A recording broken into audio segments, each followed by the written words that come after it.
喺病院内底做护理师啊，非常的辛苦，工作真重，而且有可能发生暴力的事件。咱看到这就是咱台中长青病院啊，其中一个男性的患者来到内底，伊无要配合，所以竟然出手啊，起来争这个护理师。护理师去摸一个规人倒伫病床顶头啊，而且即摆看起来有脑震荡的情形啊，所以有可能会对伊提告。现在这个人要出手咧，其实啊，伊是啉甲醉茫茫啦，伊无愿意配合治疗啊，所以一听到话无爽快，身体弱，医生煞来出手来拍护理师，后来赶紧的叫警察来甲掠条的，才阻止继续伤害医护人员的行为。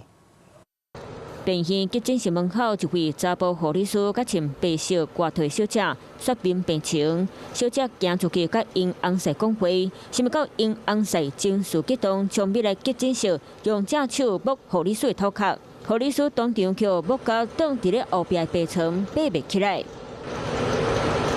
这个时阵，拍人的查甫人佫想要冲过去，因太太赶紧用身躯砸咧，甲掠讲的翁婿击开。病院内底护理师拢赶紧报警。冷静一点吗？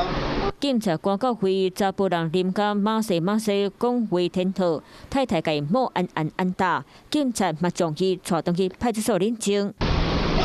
医护人员扣派所在就伫咧台中长青病院中港院区，事件发生伫咧21号透早。事件起因是因为这一位查甫人因为伤害自己，被送到病院。情绪也不稳定，对于病情的解释跟询问呢，不是很满意。查甫人想要拍医师急诊室赶紧报警，不过查甫人嘛是情绪激动，护理师想要甲伊好好讲，嘛是扣目。脸部的擦伤、挫伤的这样的一个情况，也有颈部的疼痛、麻木的这些的感觉，还有脑震荡的这些现象。护理师今麦带院观察，病院会继续关注伊的身体和心理状况，卖倒提告。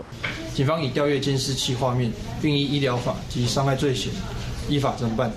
警察调查拍人的查甫人是26岁林先生，当时无愿意继续治疗，想要离开，才出拳摸护理师，会将伊以违反医疗法和伤害罪嫌移送侦办。Hello， 我是蒋欣梅。想要抢先掌握最及时的新闻资讯吗？赶快订阅、按赞、开启小铃铛，锁定华视新闻 YouTube 频道。